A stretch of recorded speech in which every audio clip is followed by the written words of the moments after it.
The prices of single-family homes over the past few years have just skyrocketed, so consumers are looking for less expensive alternatives, like condominiums. But how much can you afford to spend on a condominium?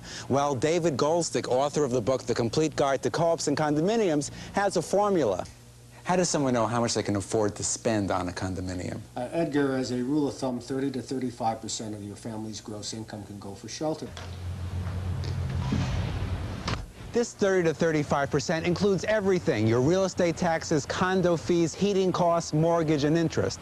But how expensive a condo can you afford? Well, let's take an example. Let's say you earn $30,000 a year. 30% of that is $9,000, or $750 a month. And let's say $350 of that goes for taxes, fees, and heat. But does that mean all you can pay toward the mortgage is $400 a month? But believe it or not, Edgar, you have more than $400 left, because the government's going to give it back to you in tax savings. You probably have another $200 over that $400, or $600 a month for a loan. That $600 a month is going to translate into about a $60,000 loan at today's interest rates, and if you have $10,000 for a down payment, it means you're going to be able to afford a $70,000 apartment. A $70,000 condominium could cost you as much as $900 a month. But let's say you don't feel you have enough money in your paycheck to cover that every month. Well, there's an easy solution. Because condos provide tax benefits, you can go to your bookkeeper and on your W-4 form, take some additional exemptions. That way you'll have more take-home pay, but a smaller tax refund next April. Is there any time when it makes more sense to rent instead of to buy? Yes, another good rule of thumb is you shouldn't pay more than 120% over your rental costs for ownership. So that if you were renting an apartment for $600 a month, I would say to you that your after-tax cost of $720 a month is all that you should be able to spend for ownership.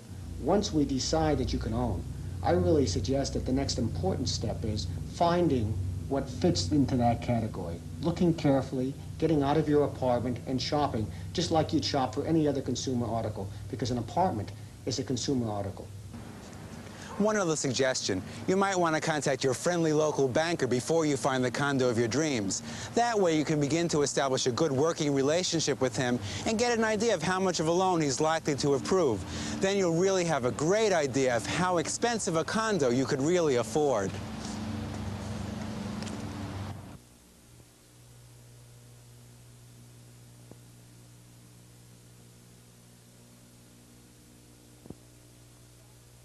Shopping for a condo isn't exactly as easy as shopping for groceries, so I'm going to get some expert advice from condo attorney David Goldstick. How do I begin to look for a condominium? I think the first thing you do is pick up somebody's real estate section and start circling the ads that look appealing to you. And when you look at this paper, look at the location. In real estate, the most key to buying any kind of real estate is a location, location, location. If you like the location, most likely somebody else will like it also, and when it comes time to sell that apartment, you won't be left with something that you can't sell. Okay, so let's say I finally go out and I see some condos. What should I be looking for in them? If you have the right location, you buy with your heart first and your head second. Always remember that you're going to be living there, that the layout of the apartment that you're going to be coming back to every evening is going to be what's going to make you happy or unhappy. So remember, if the apartment does not appeal to you from right in here, right in your heart, go on to the next place. But how do I know that is a good condominium, that it isn't junk? Well, when we get inside the condominium, you're going to find and ask the same questions that any homeowner would buy. You'd have an engineer's report made of the apartment to see whether or not it meets the specifications that you're going to have. You'd get the financial statement of the condominium to see what the costs are for the running of that apartment. You check the real estate taxes, you check the energy costs, all these same things that you would do if you were buying a single-family house. All right, let's say my heart says this is a wonderful apartment, but my pocketbook says I don't know if that's a fair price that he's asking for that unit. How do I know if it's a fair price? You only know by comparative shopping, like buying anything else. You're going to look at 15 to 30 apartments. You're going to look at the square footage and what the apartments have to offer. And you're going to compare price. And you're going to find out that a $70,000 apartment in one place should really only be a $60,000 apartment, because you're going to find something from $68,000 that to your eye and to your heart's a lot nicer than the $70,000 apartment. But you're going to have to spend the time looking. And that's what the first thing you have to do, look. When you finally find the condo of your dreams, make sure it's the condo itself that impresses you, not the fancy furnished model. My advice, visit an unfurnished unit. You might be much less impressed.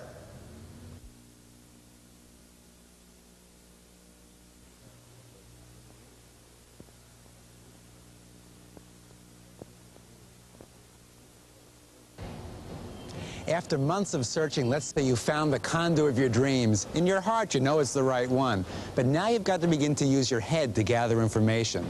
Condo expert David Goldstick says you've got to ask the owner or developer about 4 key factors. Real estate taxes, energy costs, common area maintenance charges, the condominium documents. These are the 4 things that you have to have and know in order to make your final determination. In Boston, real estate taxes are 2.5% of the purchase price. Energy costs you won't know unless you get the last year's bills from the prior owner, or if it's a new development, whether or not you have your engineer look at the insulation and the cost of energy for the year. Maybe it's an all-electric building. Your energy cost will be different than if the boiler is down in the basement. The common area maintenance charge. Get a copy of the proposed budget if it's a new condominium, or get a copy of last year's budget, which is a certified statement by the accountant for the condominium. Finally, to the documents. Without those documents, your lawyer can't help you. After you've gotten these 4 elements together, go to an attorney, to your accountant, and ask them the questions. Don't be afraid to hire an engineer to go and look at the property to give you his opinion as to whether or not the property has any serious problems.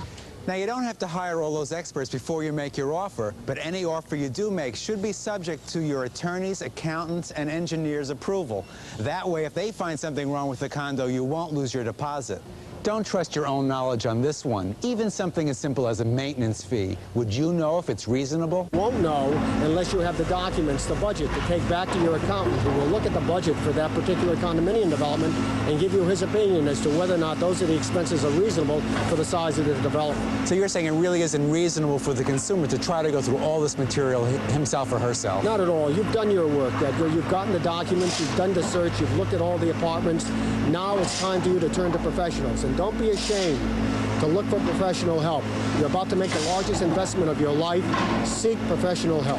Where do you find all these experts? Well, the best way is through referrals of friends who have bought condos and used good professionals that they've been satisfied with. And don't forget to find out about their fees.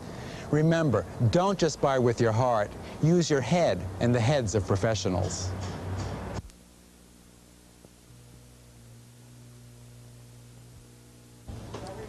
If you're a good condo shopper, you'll find a condo that you've fallen in love with, but also one that's sound from a legal and an engineering standpoint. But then you've got the problem of dickering over price with the seller.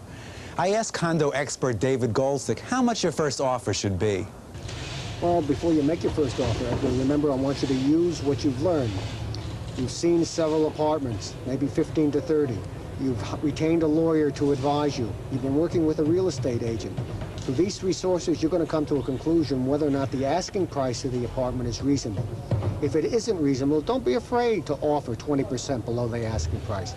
If the broker, yourself, and your lawyer all come to the conclusion that you found the bargain of the century, don't be afraid to match the asking price. Oh, that would kill me. It may kill you, but it may be the smartest offer you ever made, because somebody else will recognize what you just recognized, and it's a steal, and you don't want to lose it. What consumer protection should I try to build into the offer so I could get out of the deal if I had to? Well, your lawyer will do that for you. In Boston, the way you make an offer is on an offer sheet. You put forth what you want to pay for the apartment and all the other contingencies that you want in the offer. What work still has to be done, whether or not it's going to be contingent upon financing, who's going to pay the points at the bank. This has to be written up by your attorney and written up in such a fashion so that if the offer is not accepted in its full terms, you know that you get your down payment back. How do you deal, whether it be the lawyer or yourself, with the obstinate seller?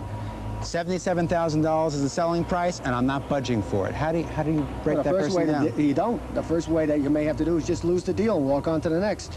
That is tough, though. You fall in love with that. You really don't think it's worth $77,000, and you tell me to walk away? Edgar, how many girls have you fallen in love with that walked away from you? But actually,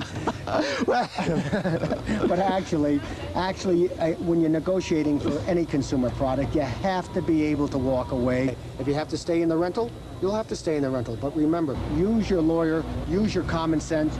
You'll come home owning the apartment that you want. David has really given us a lot of good information this week on how to shop for a condo, but you can't do that from your living room just by flipping pages of the real estate section. You really have to go out and look.